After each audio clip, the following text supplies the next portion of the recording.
Signé Furax.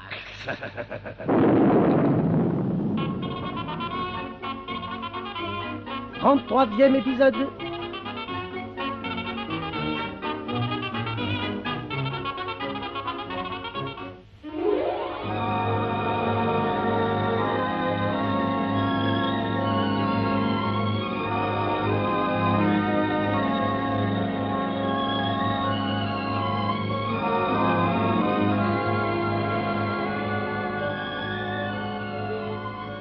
S'il est sur la carte du monde une ville dont le nom fait rêver les aventuriers de haute et basse noblesse, c'est bien Tanger. Tanger, cité internationale aux 1000 visages. Rendez-vous des trafiquants de la terre entière. Tanger, mystérieuse et interlope. Tanger, paradis des clandestins, pôle d'attraction inquiétant au carrefour des voies du vice. Tanger, riche parvenu, baguet d'or aux allures de mauvais garçons, où les ennemis publics numéro 1 portent des pantoufles et boivent le raki en tapotant d'un air placide, une poche revolver étrangement gonflée. Tanger de la drogue. Tanger de la traite des filles. Tanger des cigarettes blondes. Tanger des pirates de haute mer. Tanger des hommes de paille et des comptes en banque anonymes. Tanger de l'or et du crime. Tanger de mort. Attention, Tanger.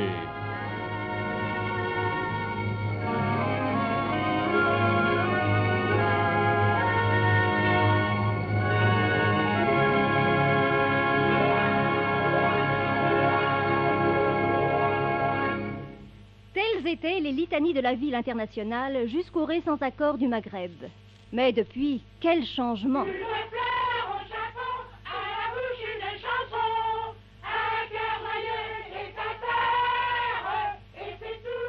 Tanger est devenue à présent la ville de la candeur et de l'honnêteté.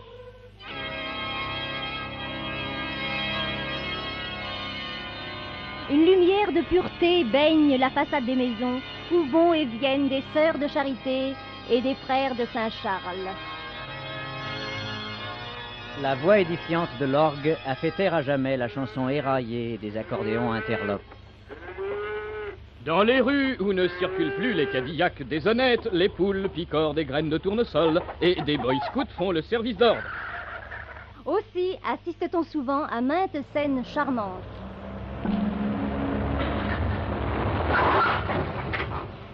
Ah, voilà, monsieur, vous êtes arrivé. Ah, qu'est-ce que je vous dois? 150 francs.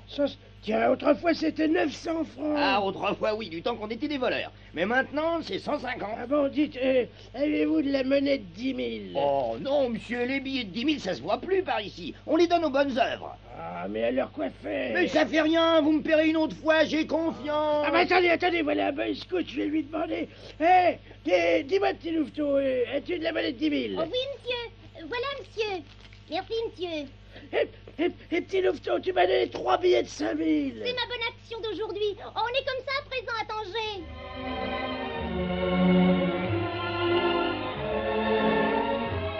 Ailleurs, quelques gardiens de la paix, débonnaires, verbalisent en souriant. Contravention, je suis navré, vous avez jeté un papier à terre. Ah mais il est tombé de ma poche. Je regrette, nous voulons une ville propre. Ah mais ça c'est du culot. Alors juste à l'endroit où Williamson le caïd avait été mitraillé. Oh, mais c'est fini tout ça, non, c'est fini. À présent, un papier par terre, c'est 2000 francs d'amende. On est comme ça, à présent, à Tanger.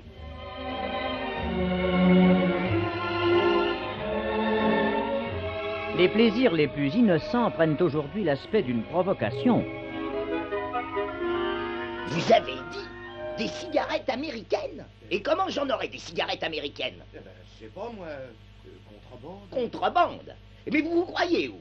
Ici, il y a que du gris, et à la taxe. On est comme ça, à présent, à Tanger.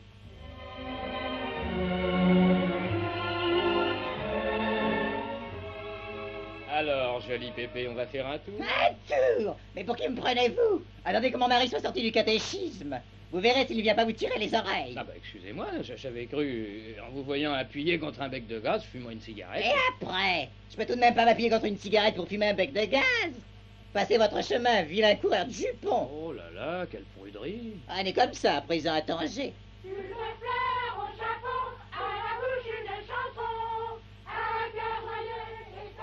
Et partout, depuis le quartier réservé aujourd'hui aux jeux des moins de 12 ans, jusqu'au petit Soco où les jeunes filles jouent aux billes avec les marins espagnols, c'est la même pureté qui baigne Tanger, ville internationale de l'honnêteté et de la candeur retrouvée.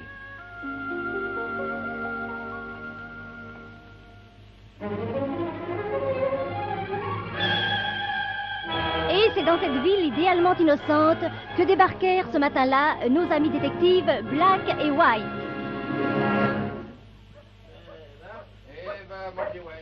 Nous y voilà à Tanger. Hey. Dis donc, drôle d'ambiance.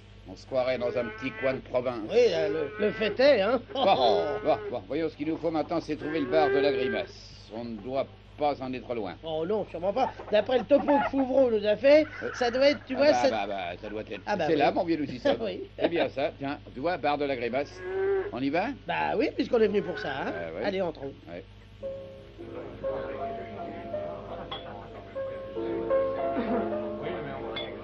Norman? Monsieur, 2 scotch, s'il vous plaît. 2 scotch. Eh ben, quelque chose qui va pas, barman? Ah, excusez-moi, messieurs, mais n'est-ce pas Tanger n'est plus Tanger? Jadis, on avait toutes les marques de whisky. Maintenant...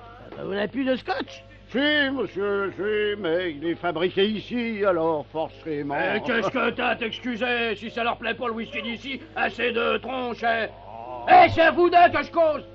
Des fois que vous préféreriez les Chantognes! Non, ben dites donc, on vous a pas sonné, non? Ah, laisse tomber, Black, tu vois pas qu'il a au moins 2 mètres? Et après, on en prend chacun la moitié, ça nous fera chacun 1 mètre. Oh, et puis tiens, moi je vais te les virer, ces 2 enfants! Eh bien, que signifie du scandale ici? Quelle cause? Quelle raison? C'est ces deux-là, là, qui sont pas contents! Allons, mon cher Géo. Est-ce là pour un gentleman une attitude conforme aux lois de l'hospitalité en cette respectable maison? Allez, qu'on se souhaite, ouais, tonton fumier, pourri ordure. Je t'ai déjà prévenu, hein? Ne refous jamais les pieds ici, hein? Sans quoi, tu sais de qui t'attend, espèce de raclure. Monsieur Maurice... Tire-toi, je te dis, quoi. Bon. Au revoir, mon cher Géo, au revoir, et à très bientôt. Excusez-le, messieurs. C'est un brave garçon, mais en pleine croissance, ça le rend nerveux. Asseyez-vous, je vous en prie. Je me présente, Maurice Lagrammaire, maître de séance. Ah oui, nous vous attendions. En vérité, à qui Eh ben, moi, je suis White. Et moi, Black. Oh, bonté divine! Oh, bah, quelle joie de vous recevoir! Et combien je m'excuse de vous avoir fait venir jusqu'ici. Mais j'eusse été navré que vous ne fissiez point ce voyage. Il était de la plus haute importance que je vous visse. Enfin, vous voilà. Albert, ma bouteille personnelle de scotch. C'est de l'authentique, celui-là, vous savez. Mais pourtant... Oui, bien sûr. Tanger n'est plus ce qu'il était, mais pour les amis, il peut l'être encore. Alors, monsieur Maurice, pourrions-nous... Mais bien sûr. Je vous connais, messieurs de réputation, je suis au courant de la part active que vous prenez pour percer le mystère de l'enlèvement des monuments. C'est une affaire qui me touche au plus haut degré, n'est-ce pas? Est-ce que par hasard... Oh, je n'ai pas dit ça. Non. Mais sentimentalement, par respect des trésors artistiques... enfin, puis-je me permettre de vous proposer mon aide? Certes, mais... Je vous comprends, mais croyez-moi, il se pourrait que j'en sache long sur ces étranges événements, et c'est pourquoi notre mutuelle collaboration, enfin si toutefois vous me faites l'insigne honneur de m'accepter en qualité de modeste conseiller, ne serait qu'engendrer de très substantiels résultats, enfin. Ah, si vous dites que... Non pas.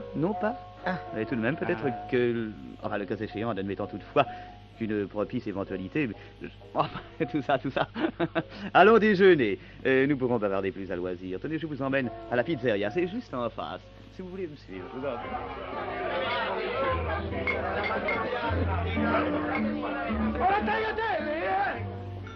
Oh, j'ose espérer que cette ambiance napolitaine n'aura pas le malheur de vous déplaire. Mais pas du tout, c'est charmant. Au contraire, j'adore la cuisine italienne. Ah bon, le patron, monsieur Cannelloni, il fait une excellente pizza. Eh ben justement, je me sentais comme une envie de pizza. Ah, eh bien, c'est l'endroit propice. Oh, hello, Cannelloni. Oh, signor Maurizio. Bonjour. Tanto ravi di vous voir stamattina. Oh, aspetta che je vous trouve un posto per mangiare. Par ici, signori, par ici. Mais Black, cette voix... Tu as raison, White, mais dis donc, on dirait... C'est pas possible. Mais on rêve, enfin, quoi voir. Hein? Dites, regardez-moi dans les yeux, patron. Ma perché fare? Oh, Dio Cristo! Monsieur Black, Monsieur White. Asti! Asti spumante. À suivre. c'était signé Furax, 33e épisode. Avec Jean-Marie Amato, Maurice Biraud, Édith Fontaine, Claude Dassel, Paul Leperson, Robert Franck, Laurence Riesner, Robert Verbeck, Claude Nico, Louis Blanc et les auteurs. Et de qui la mise en onde? Mais Pierre Arnaud de Châssy-Poulet, voyons. Signé Pierre Dac et Francis Blanche.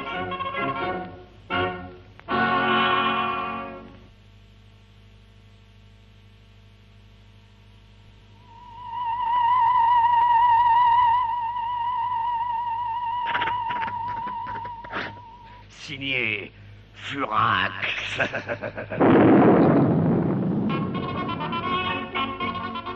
35e épisode.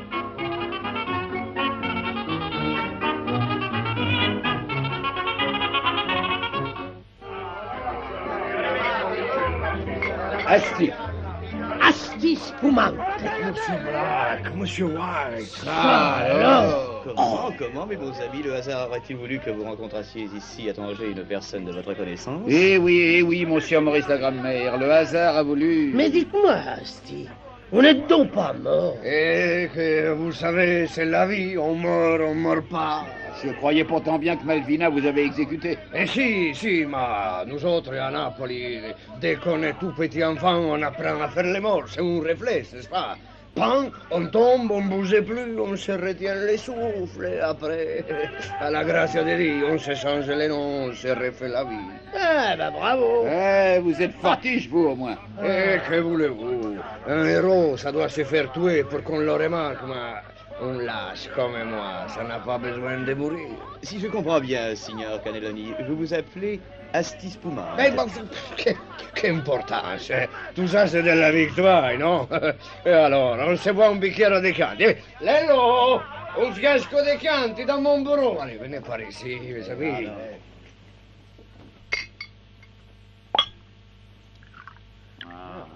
Et voilà. À votre santé. Oui, à votre santé, mon cher. À la santé de notre collaboration. À la santé de quoi? Oui. White a bien dit. De notre collaboration. Bah, je vois pas. C'est bien simple, Asti. Notre nouvel ami, Maurice la grand-mère, a des tas de renseignements à nous donner. N'est-ce pas, mon cher? C'est très exact. Et on va se lancer tête baissée dans une affaire assez trouble. On va avoir besoin d'aide. Ma che besoin d'aide? Je suis marchand de pizza, j'ai rien à voir dans toutes ces histoires. Io sais pas rien. Assez! Le souvenir qu'Asti Spumante était un fin tireur. Ça peut servir, ça? J'ai pas touché une arme depuis 5 ans. Des raisons de plus. Si Cannelloni veut conserver son petit commerce sans histoire, Asti Spumante fera bien de reprendre l'entraînement. Parfaite initiative. Nous autres à Tanger, nous répugnons à toucher les armes. Si le signor veut bien mettre la main à la pâte et le doigt sur la gâchette, nous lui serons au gré d'assumer cette besogne obscure. Oh, mamma mia. Dans le cas contraire, il n'aurait que des regrets de nous avoir refusé son assistance. Dio Cristo. Oui, bah autrement dit, mon pote, pas d'histoire, hein. Tu te mouilles avec nous, on te file ta baraque, les patons d'air, t'as compris, Oh, ouais. Madonna, Santa Madonna. Un pauvre commerçant, si honnête. Allez, assez discuté. Tu marches avec nous? Que vous avez les arguments tanti persuasifs et que je suis un sentimental, vous savez, alors... Eh, parfait. Alors, à votre santé, Asti. À la vostra, signori. À votre santé. Bon, et à présent, mon cher Maurice la grand-mère, nous aimerions savoir quelles sont les précisions que vous pouvez nous donner. Mais avec joie, mes bons amis, mais rien n'est plus facile. Accessoirement, nous aimerions connaître le sentiment qui vous a poussé à nous les donner. Oh, vous savez, tout cela est fort complexe. Mais encore? Eh bien, mettons que nous ayons fait peau neuve, nous autres à Tanger, et qu'un grand élan d'honnêteté nous incite à réprimer le crime quand c'est en notre pouvoir. Oui, si on veut. Mais n'y a-t-il pas d'autres raisons? Eh bien... Oh, et puis quoi, zut, pourquoi ne pas vous le dire? C'est cet enlèvement de l'obélisque qui m'a indigné. L'obélisque? Mais qu'est-ce que ça peut bien vous faire à vous, l'obélisque? Eh bien, écoutez, voilà, vous allez comprendre. On m'appelle Maurice la grand-mère. Oui. Mais mon vrai nom est Champeau. Ça, Maurice Champeau. Oui, ça on sait, et alors? Et alors, mon arrière-grand-oncle s'appelait même Champollion. Champollion, ça vous dit quelque chose? Champollion? Le célèbre égyptologue? Champollion, l'homme qui a le premier déchiffré les hiéroglyphes? Oui, messieurs. Jean-François Champollion, né à Figeac en 1790, mort à la tâche en 1832, juste 4 ans avant l'érection de l'obélisque sur la place de la Concorde en 1836. Vous comprenez maintenant? Oui, oui. On comprend, mon cher Maurice. On comprend. Et on admire votre geste. Et on accepte votre aide. En ce cas, ne nous endormons pas. Nos ennemis sont nombreux, invisibles, et Tanger est un nœud de vipère. Alors, par recommencer, quoi faire? Rien. Ouvrir l'œil. Laisser venir. Je ne serais pas étonné qu'un des grands hôtels de notre ville voie débarquer un ou plusieurs de nos gaillards. Or, à cet instant même, devant l'hôtel Généralif,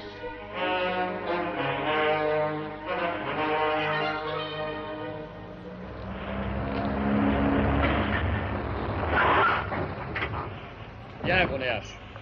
Vous aussi, monsieur Théo. Moi, je ne veux pas. Monsieur Théo, pas des caprices. C'est indigne d'un garçon de votre valeur.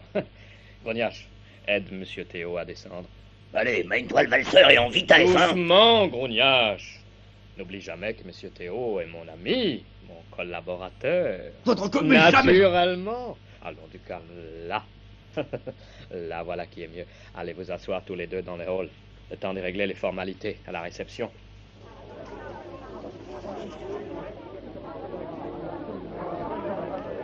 Allez, allez, pose-le là. Non. Eh ben alors, reste debout. Non. Mais qu'est-ce que tu veux, alors? Je veux me rouler par terre. Te rouler par... Ah, ça, il faut que je demande. J'éclate plus. Théo veut ni s'asseoir ni rester debout, il veut se rouler par terre. Laisse-les faire, ça les détendra. Bon, eh ben alors, roule-toi par terre. Bonjour, monsieur. Je désirerais... Je vais voir. C'est pour la nuit ou pour un petit moment? Je vous en prie. Oh, toutes mes excuses, monsieur, je rêvais. J'avais cru. Je me croyais encore au bon vieux temps quand Tanger était vraiment Tanger. Alors, à cette époque, n'est-ce pas, on venait souvent pour... Oh, navré, monsieur. Alors... Je désirais un appartement pour moi et mon secrétaire. Certainement, monsieur. Voyons, 7e étage. Confortable? Oh, monsieur, un salon à 5 murs. Un salon à 5 Ah murs? oui, monsieur, 4 usuels et 1 de secours. Ingénieux. L'architecte qui a conçu cet hôtel est parti du principe que puisqu'une voiture automobile était munie de 4 roues et d'une de secours, il n'y avait aucune raison de ne pas appliquer ces dispositions. Naturellement. Nous disons donc un salon. 2 chambres, une grande pour vous et une plus petite. Je l'ai vu. Admirable, monsieur, le port, la mer. Et de votre lit, vous pouvez même apercevoir le Japon. Le Japon? C'est-à-dire que sur un mur, il y a une estampe qui représente la fête des traversins fleuris à Okinawa. Salle de bain. Ultra moderne, avec baignoire à 2 places, orientée dans le sens de la marche, plus un strapontin leur faisant face. Et 8 robinets en ligne. 8 robinets? Oui, monsieur. Un pour l'eau chaude, un pour l'eau froide, un pour l'eau tiède, un pour l'eau bouillante, un pour l'eau gazeuse, un pour l'eau minérale, un pour l'eau distillée et un pour l'eau polluée. C'est bien. Je prends. Le prix... Sans importance. Ah, j'oubliais. Il me faudrait aussi une chambre avec une seule porte. Avec une... Oui, c'est-à-dire sans porte qui donne sur le couloir, mais qui communique avec mon appartement. Vous avez? Oui, monsieur. Avec fenêtre? Naturellement. Il faudra l'obturer avec du ciment et des briques. Mais monsieur... Je paierai. C'est pour ce jeune homme qui nous accompagne. Mais monsieur, nous ne pouvons pas héberger des personnes. Rassurez-vous, il n'est pas fou ni dangereux. Simplement légèrement fatigué. Il se croit par moments un peu, comment dirais-je, persécuté. Alors ne prêtez aucune attention à ses propos parfois incohérents. Vous comprenez? Parfaitement, monsieur. Je vais donner des ordres pour qu'il soit fait immédiatement selon votre désir. Eh bien. Grognache! Monsieur Théo, venez, nous pouvons monter. Tout de suite, monsieur. Je vous accompagne moi-même. C'est l'appartement 793. Par ici. Merci. L'ascenseur, s'il vous plaît. Liftier, 7e étage.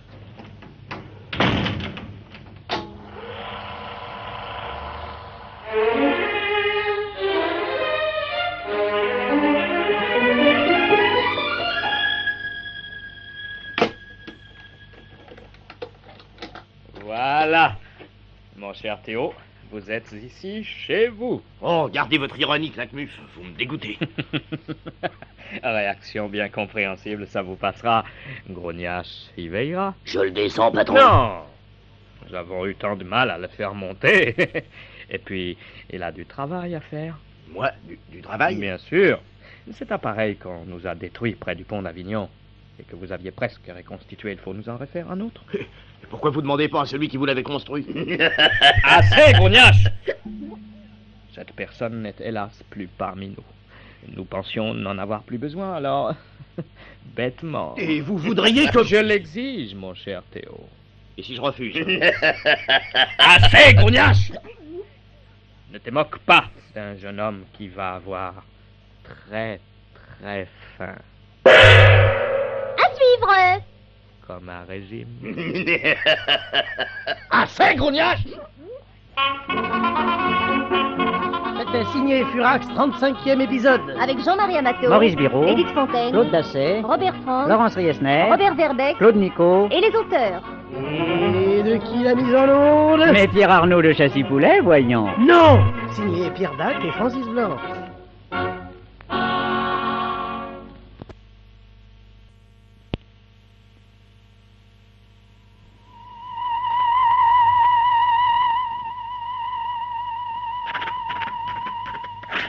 Signé Furax.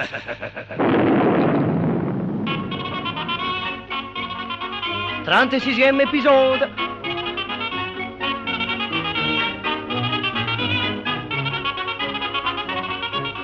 Mademoiselle Fiotte, Monsieur Fouvreau? on n'a pas encore appelé de Tanger? Non, monsieur Fouvreau. Est-ce qu'on a récupéré le jeune Théo Courant? Non, monsieur Fouvreau. La PJ a-t-elle retrouvé la trace du commissaire Socrate? Non, monsieur Fouvreau. A-t-on élucidé le mystère du meurtre de Léon Léon? Non, monsieur Fouvreau. A-t-on retrouvé l'assassin de Bruccio? Non, monsieur Fouvreau. Pas de nouvelles de l'obélisque? Non, monsieur Fouvreau. En somme, tout va bien! Non, monsieur Fouvreau. Ce qui est agréable avec vous, mademoiselle Fiotte, c'est que vous ne comprenez jamais rien! Non, monsieur Fouvreau. Mais qu'est-ce qu'ils fabriquent, Black et White, au lieu de téléphoner? Oh, j'ai eu tort de leur faire confiance. J'aurais jamais dû les laisser partir seuls. Je les vois d'ici. Perdus dans la ville de Tanger. Seuls. Écroulés. Rentrant tristement à l'hôtel. Sans amis, sans but, sans ardeur. Sans gaieté.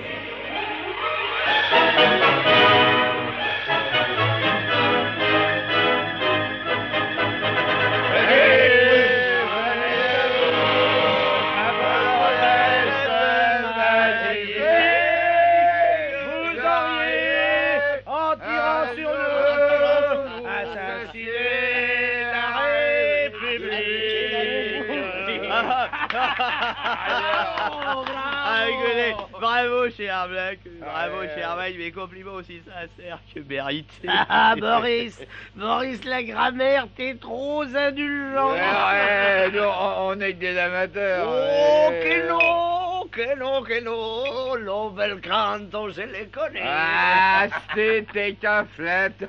Monsieur Asti Spumante, tu te payes notre terre. Oh non, pas du tout. Non, c'est un pote. Moi d'ailleurs, moi aussi je suis un pote. On est tous des potes. C'est pas vrai les potes. Il tamburo principale della banda d'Anfori che comanda 550 pifferi e passiotte quando fa un mo'. Le téléphone. Ah, si, le téléphone, j'y vais. On me demande quel idiot qui a téléphoné à cette heure-ci. Il me dit un cas. Ah si, répondez que le bar de la Grimace est fermé. Allô? Che sì? Che no? Che sì? Je sais. Aspetta. Il paraît que c'est vous l'imbécile. Comment ça? Vous avez demandé à Paris, hein? Ah, mais oui, Black, mais oui, je te rappelle, on a appelé Fouvreau. Ah, mais oui, c'est vrai. Ah, ce que t'es bête, ouais. Allons-y. Ouais, faites du silence, les gars. Paris, hein, c'est loin. Allô, Fouvreau? Oui, c'est vous, Wade? Oh, il est mignon. Il m'a reconnu. Passe, ouais, je veux voir s'il me reconnaît aussi. Allô, Coco Fouvreau, qui est là? Ne faites pas les idiots, je vous écoute. Oh, dites les gars, il nous écoute. Allons-y. Une, deux. Salut à vous, braves soldats du 17e. Salut à vous. Silence! Mais Dieu me pardonne, vous êtes ivre-mort! Ah, bah, quoi, Fouvreau, il y avait deux heures d'attente pour Paris, alors. comment était au bar de la Grimace, hein, chez notre pote Maurice la Grammaire. Parfait, vous l'avez vu? Oh, ça oui. Même qu'en ce moment, j'en vois deux. Qu'est-ce qu'il vous a révélé? S'occupez pas, mon petit Fouvreau chéri. Avez-vous trouvé du nouveau à Tanger? Oh oui. Un nouveau whisky formidable. Bande de pochards! Votre enquête, elle avance? Et ta sœur, elle recule? Écoutez-moi, Black et White. Oui. Je vous ai dit de vous méfier à Tanger. Et vous vous saoulez dans les bars avec des inconnus. Oh, c'est pas des inconnus, c'est nos potes. Bande d'idiots, ivrognes, répugnants. Ah ben il est bon le scotch, chez Fouvreau. Tiens, White, tiens, version dans l'appareil. Attendez, on vous en fait goûter par téléphone. Quoi? Tenez. Oh, quelle horreur! Il est répugnant! Vous avez eu tort, mes amis. C'est un alcool qui ne supporte pas les voyages. C'est bientôt terminé votre coup de téléphone au whisky. Ouais, mademoiselle Coupé pas. D'accord, mais pour moi ce sera un guignolé. Vous êtes toujours là, Fouvreau? Oui, mais vous êtes parti. Oh. Je vous appellerai demain. Partez pas, on vous fait la bise, là. Allez, à toi, White. Un gros bisou, Fouvreau. Oui, merci.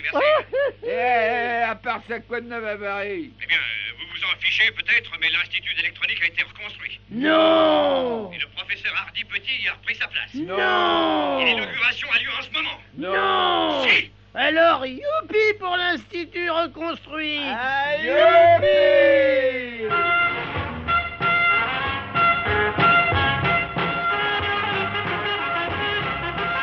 C'est jour de fête aujourd'hui à Châtillon-sous-Meudon. On procède en effet à l'inauguration du nouvel Institut national d'électronique, reconstruit en un temps record sur les ruines fumantes des anciens bâtiments au sein desquels une main criminelle avait pris pied pour y mettre le feu. Ah! À présent, gracieuse et souriante, mademoiselle Carole, la fille du professeur Hardy Petit, s'avance, toute verte dans sa robe rose. Pardon, c'est l'inverse. Le représentant du gouvernement lui remet un long fil de cuivre à l'extrémité duquel pend le tube cathodique que rituellement elle balance. À la 1, à la 2 et à la 3.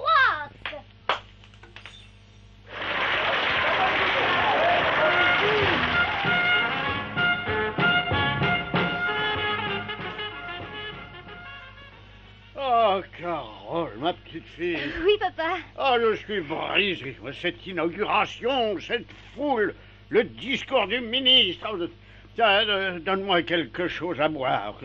Quelque chose de fort. Un peu d'eau de javel, papa. Oui. Voilà, avec un rond de citron et un sucre. Voilà, papa. Merci. Ah, ça va mieux. Mon Dieu, que d'émotion. Ah oui. Enfin, nous revoilà dans notre laboratoire, comme avant. Ah, l'appareil, Carole. Je l'ai fait mettre en place, là, sur cette grande table. Ah, bien. Ce mystérieux appareil, ce mécanisme anonyme, ce maudit... Oh, papa, ne blasphème pas. C'est le résultat du labeur acharné de Théo. Ah, je t'en prie, ne prononce plus ce nom devant moi, Carole. Mais papa... Oh non, ma première impression était la bonne. Un petit voyou, vulgaire et sans éducation. Oh, papa, tu oublies tout ce qu'il a fait. Sa conduite héroïque au moment de l'incendie, son dévouement, son courage, Mais son... Pourquoi le défends-tu ainsi? Est-ce que... Mais non, papa, mais non. Mais j'estime que tu es injuste envers lui. Injuste? Et cet être, alors? Sa trahison? Théo n'a pas trahi. J'en suis certaine, convaincue. Enfin, pourtant, tout prouve que... Tout prouve que tout ça ne prouve rien. Ah. Théo est loyal, honnête et courageux. Admettons, mais comment expliques-tu? Je n'explique rien, je constate. Et j'ai le pressentiment qu'il saura se faire entendre pour nous faire savoir la vérité. Oh. Oui, je le sens, papa. Oh. Théo est habile, adroit. Et s'il est retenu contre son gré, comme j'en suis persuadée, il est capable, tel que je le connais, de construire de ses mains un poste clandestin pour rétablir la liaison. Tu divagues, Mais ma petite fille. non, papa, je ne divague pas. Folie! Et en admettant même que ce que tu dis soit vrai, qu'il réussisse à fabriquer un émetteur, comment nous joindrait-il? Mais voyons, papa, il connaît la longueur d'onde secrète réservée à l'Institut d'électronique. Ouais, 28 mètres 02. Bon, bien sûr, il n'y a que toi, lui et moi qui la connaissons. Attends, je vais régler le poste récepteur. Ouais, tu ferais mieux d'aller te coucher, hein? Mais non. Voyons. 28 mètres 02, ultra courte. Attends. 26. 27. Voilà. Il n'y a plus qu'à attendre. Mais attendre quoi? Que Théo nous parle. Ah, si ça t'amuse. Moi, je monte dans ma chambre. J'ai vraiment besoin de repos. Papa, ça y est. On nous cherche sur 28m02. Oh, c'est sûrement lui qui... Mais qu'est-ce que c'est? Une histoire de tous les... C'est curieux. Moi, je ne reconnais pas sa voix. Et pourtant, nous sommes sur 28m02. À suivre. Mais qu'est-ce que c'est? Une histoire de tous les jours. Mais qu'est-ce que c'est? Une histoire de tous les jours. Mais qu'est-ce que c'est? Une histoire de tous les jours. Mais qu'est-ce que c'est? Une histoire de tous les jours. Mais qu'est-ce que c'est? Une histoire de tous les jours.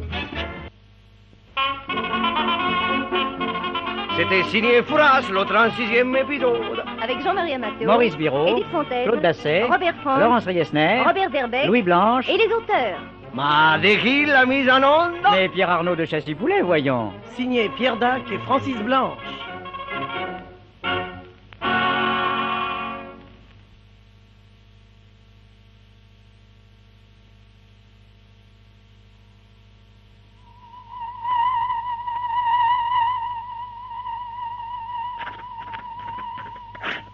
Signé Furax.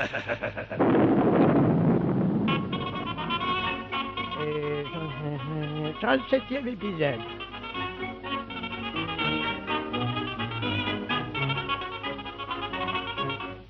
Mais qu'est-ce que c'est? Une histoire de tous les jours. Mais qu'est-ce que c'est? Une histoire de tous les jours. Mais qu'est-ce que c'est? Oh, c'est incompréhensible. C'est pas la voix de Théo et pourtant... Papa, s'il te plaît, passe-moi mon centimètre.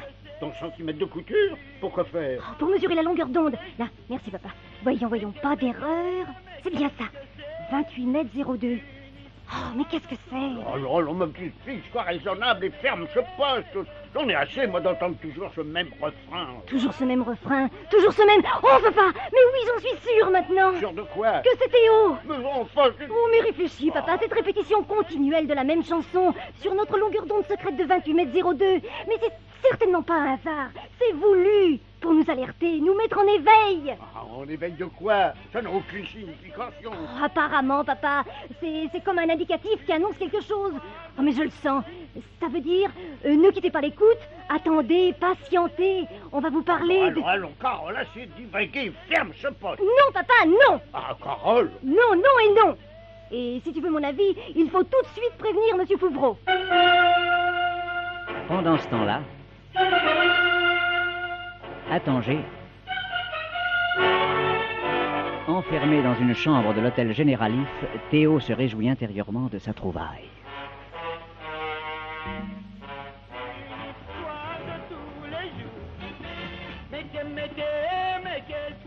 Parfait, ça marche. À présent, ça doit passer sur 28m02. Si Carole et son père ont l'idée de brancher sur cette longueur d'onde, je vais pouvoir transmettre mon message au nez et à la barbe de cet idiot qui me surveille. Oh, dis donc, toi le savant, tu pourrais pas changer de disque, non? La pêche, travaille. Je peux travailler qu'en musique. Si ça vous plaît pas, vous avez qu'à sortir. Tu me prends pour un gamin, non? Imbécile. Un gamin lui-même se serait aperçu que j'ai réussi à construire un poste émetteur. Le plus dur, ça a été de trouver un micro. Heureusement que j'ai pu subtiliser celui du téléphone. À présent, il faut que je puisse parler sans éveiller son attention. Tu sais, petit gars, que j'en ai marre de ton mec. Bah si t'aimes pas ça, va te faire cuire un œuf. Attends un peu que j'appelle Monsieur Claquemuf. Il est au restaurant, bah attends un peu, tu vas voir. Allô, mais il marche pas. Bon, je vais appeler de l'autre chambre. Allô, passez-moi Monsieur Claquemuf, au restaurant. Pourvu qu'il ne s'aperçoive pas que le téléphone dit s'il n'a plus de microphone. Allô, patron. Écoutez, il y a le gars Théo qui fait rien qu'à m'embêter avec son disque. Qu'est-ce que je fais? Je le descends, patron? Bon,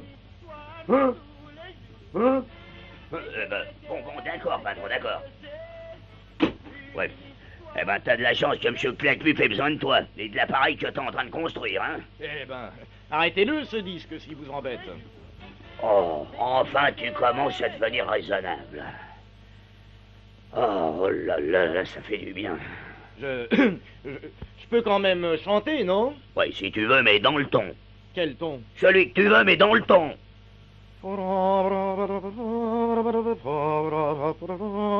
Carole, Carole, oh mon amour, écoutez la chanson d'un pauvre prisonnier qui pense à vous la nuit le jour et qui espère tant qu'enfin vous l'entendrez.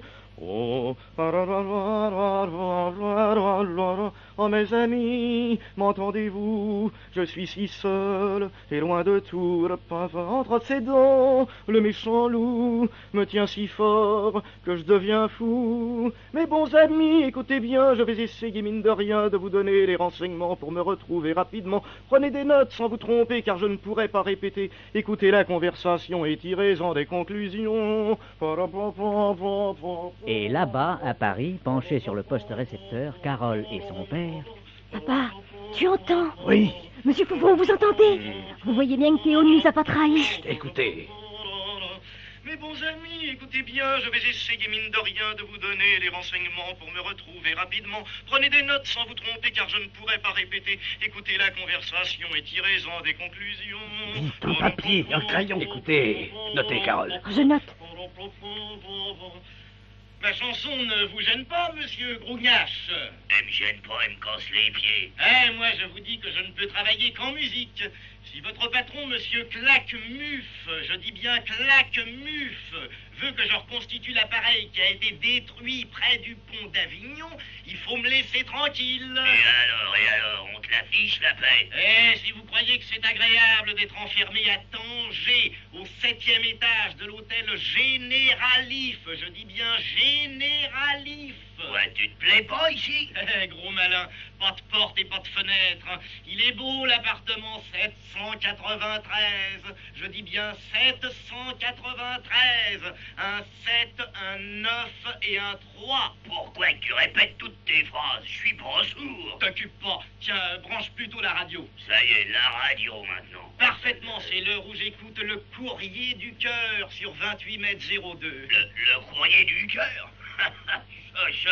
Fais ce que je te dis, 28 mètres 02, où je fais grève. Bon, voilà, fâche-toi pas. Ça y est. Il attend notre réponse. Oh, décidément, ce petit Théo a de la cervelle. Ne perdons pas de temps. Je vais lui donner des instructions. Voilà, l'émetteur est branché. Laissons-le chauffer. Y a pas moyen de le chauffer avec une lampe à souder? Allons, ne vous énervez pas, monsieur Fouvreau. Ça va y être. Quelques instants plus tard, dans l'appartement 793. Y a rien à ton poste, mon pote. Tu es sûr que tu es sur 28 mètres 02? Oui, alors? Eh ben alors laisse-leur le temps de chauffer leur émetteur. Là! Voilà, ça y est. Allô, ici Europe numéro 8. Voici le courrier du cœur de l'oncle Fouvreau. Je réponds aujourd'hui à un de nos auditeurs qui attend impatiemment un peu de réconfort. Tenez bon, mon jeune ami. Les vôtres ne vous oublient pas et vont faire tout ce qui est en leur pouvoir pour vous tirer de ce mauvais pas. L'important dans la vie, c'est d'être très, très prudent. Souvent même, il faut savoir cacher ses sentiments et sa colère. Filez doux, mon cher petit. Travaillez, ou plutôt, faites semblant. Gagnez du temps. Laissez croire que le résultat est proche, sans jamais y arriver. Et pendant que vous temporiserez, vos amis travailleront pour vous. Compris? Restez en contact avec nous. Courage et à bientôt. C'était le courrier du cœur de l'oncle Fouvreau. À présent, veuillez écouter Je t'aime Théo par l'orchestre Pistemolo.